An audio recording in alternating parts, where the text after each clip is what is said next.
He will fail in Philadelphia. I think, just the bar has been set so high. Wentz is to blame, and I've been saying this all year. The problem in Philadelphia is much, much deeper than me. His decision-making, his accuracy, everything is regressing. He is not an elite quarterback. He's not even an average quarterback right now. And the worst part about it is it's at a time in his career where he's supposed to be ascending. And Carson Wentz has clearly gone backwards in everything. Along with Carson Wentz's character, which sometimes has been questioned, by his team, by his teammates, and the public. Would like to see him when adversity hits. Would like to see him in the playoffs, which is something we haven't seen yet from Carson Wentz. And this year we might not see it, given how he's played and how the team's played. Because playoffs? Don't talk about it. Playoffs? You kidding me? Playoffs?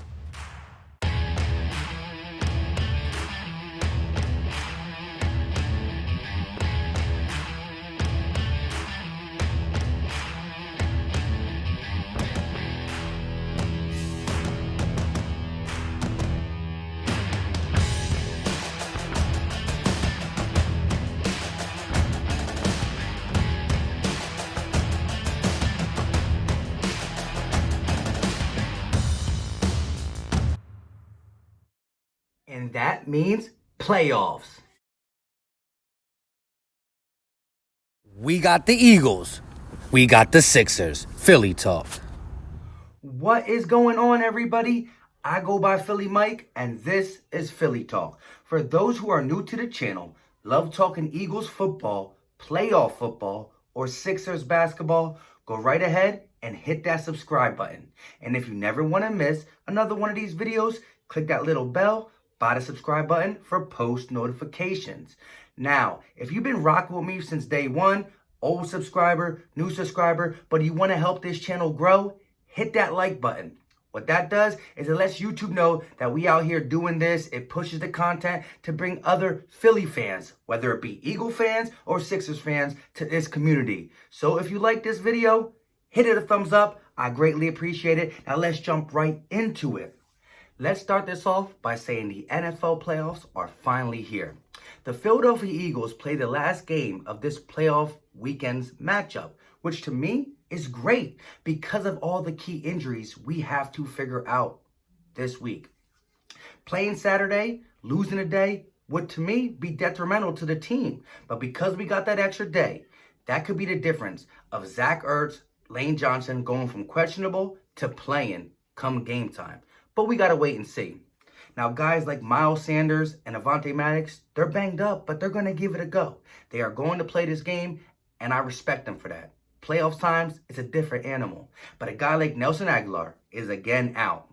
But I'm actually happy about it. Leave him to the side. He hasn't done nothing for this team pretty much all year, and especially these last 4 weeks. So leave him over there. At the end of the day, we do not need any problems messing up the rapport that Carson Wentz has with these receivers. So leave it at that. Now, before I get into this Eagles-Seahawks preview, I do want to talk about something. 4 weeks ago, this team was coming off a devastating 3-game losing streak, starting with the New England Patriots, the Seattle Seahawks, who we play this week, and the Miami Dolphins. Now, a lot of the media and a lot of these Eagle fans said that when we lost to Miami, that was like the last straw. The media wrote us off. Some fans wrote us off. The guys who are subscribed with me, I can tell by the way they talk, they never gave up. And I respect you guys for that. But a lot of people gave up or wrote us off after the loss of Miami. Nobody thought we were going to go on a 4-game winning streak. Nobody. And once we did go on a 4-game winning streak, the excuse was, well, it's the Giants, the Redskins, the Cowboys, the Giants. Who cares? I'm going to explain to you what division opponents can do to a team. And I'll start with 3 teams who are in the playoffs and lost crucial games down the stretch to their division opponent who's not good. Let's start with the Seattle Seahawks, our opponent. Lost to the Arizona Cardinals late in the season, which possibly could have put them above the San Francisco 49ers. Who knows? The New Orleans Saints lost to the Atlanta Falcons in a game where if they won that, they might have got a bye week. the New England Patriots lost to the Miami Dolphins. That if they would have won that, they would have had a bye week. That's the Patriots losing to the Dolphins, the Saints losing to the Falcons, and the Seahawks losing to the Cardinals. These 3 division opponents are not in the playoffs and not good, but beat 3 playoff teams. So us going on a 4-game winning streak with a depleted roster against 4 NFC East division opponents, it's not good? I don't want to hear it. I don't want to hear it. I credit these guys, and they deserve this playoffs. 9-7 is our record, but if we win this game, nobody's going to be talking about our record then. We'll have Deshaun Jackson back. We might have a healthier Zach Ertz, Lane Johnson, Miles Sanders, Jordan Howard, Greg Ward, all these guys getting more of a rapport, and we will be very scary. Which brings me into, let's talk about this preview. I'm going to start this off with the defense because I believe that's the most important thing we need to do. If our defense comes to play, the offense will take care of business. Let's talk about the defense. We know the defense is way better at home. On the road, they gave up 29 points per game, and at home, they gave up 17. The exact score we gave up to the Seattle Seahawks last time we played home. But something was different about that. The offense turned the ball over 5 times. The offense turned over the ball 5 times, and the Seattle Seahawks only scored 17. Kudos to the defense. Kudos to the defense. They got 5 extra possessions, and they only scored 17. That's the kind of defense intensity we're going to need in this game. At home, the Lynx should be rocking, and the defense should feed off this energy. In that last game, we sacked Russell Wilson 6 times. 6 times we sacked him. And we also did something even more important. We never lost containment. When we didn't get the sack, we played our positions, we didn't lose containment, and kept him in the pocket where he's the least effective. Carson Wentz and Russell Wilson are 1 and 2 with passer rating outside of the pocket. So you got to keep him in the pocket at all times.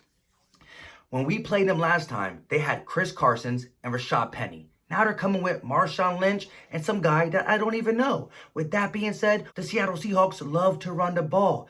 They are 3rd in the NFL with the most rushes. Not the rushing yards. They do have a lot of rushing yards. I do not know off the top of my head, but they run the ball more than any other team.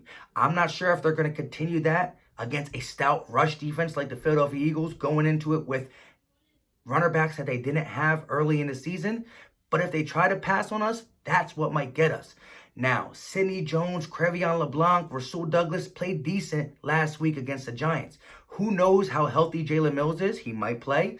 If he does, he needs to take spots of Rasul Douglas because Rasul Douglas going against DK Metcalf or Tyler Lockett will be a liability. I love Rasul Douglas. He did bounce back, but he can't handle speed receivers. So Jalen Mills and Avonte Maddox, Crevion LeBlanc, and Sidney Jones. At the end of the day, Jim Schwartz is going to have to find the best strategy he has with moving these guys around to figure out what we can do to stop this passing game.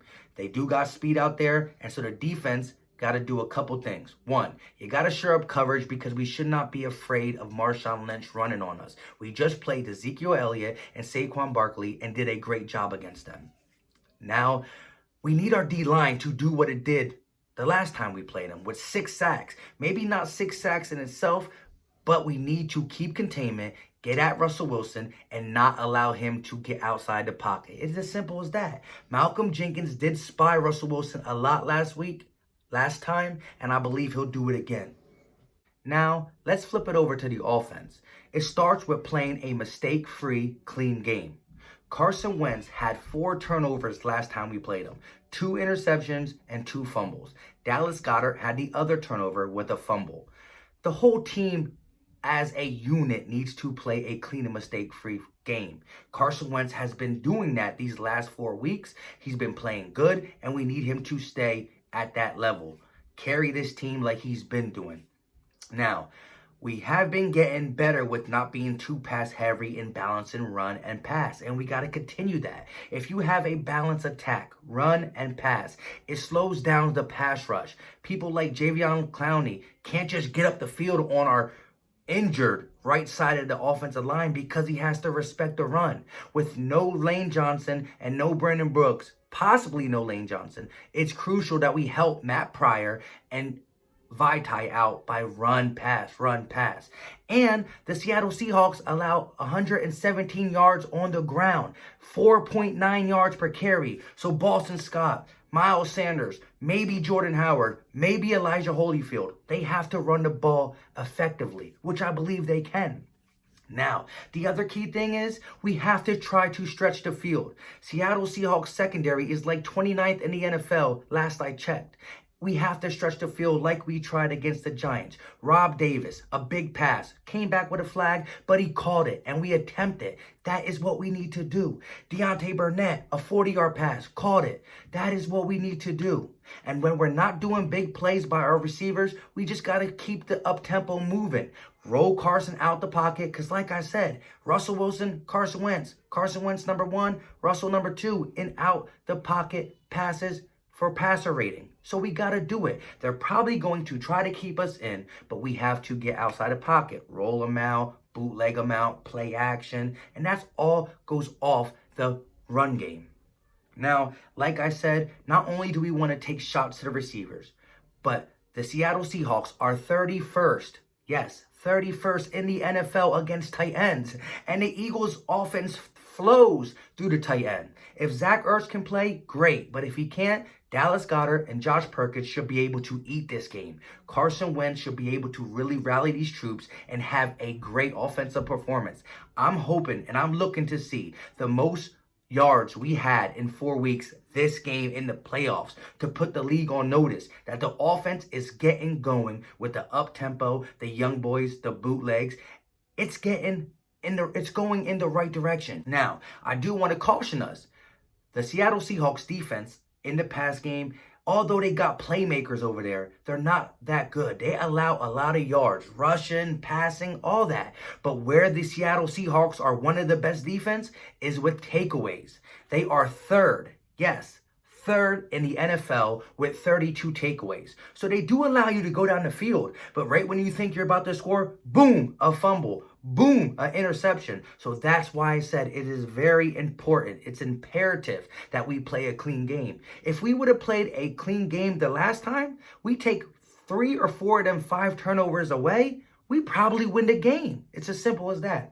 Clean game, run the ball, pass the ball with conviction, use the tight ends, and use the runner backs in the passing game.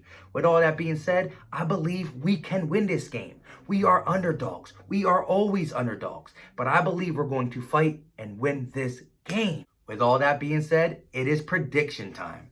I got this game being close at first, but the Philadelphia Eagles ultimately pulling away and beating the Seattle Seahawks 27-17. Now, I did say I want to see the most yards. I believe we're going to get yards, but we're not going to hit the 30 threshold. I believe it's going to be 27-17 Philly. I'll take over 30, no doubt about it. But I got 27-17 Philly. Close in the beginning, pull away at the end.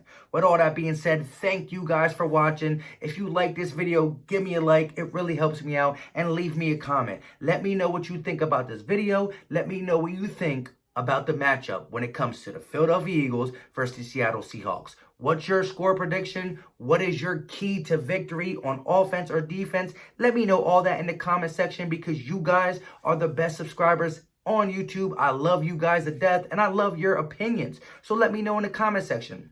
With all that being said, I can't wait for Sunday. Playoff football is finally here. Let's go out and get this W. You know what time it is. We out.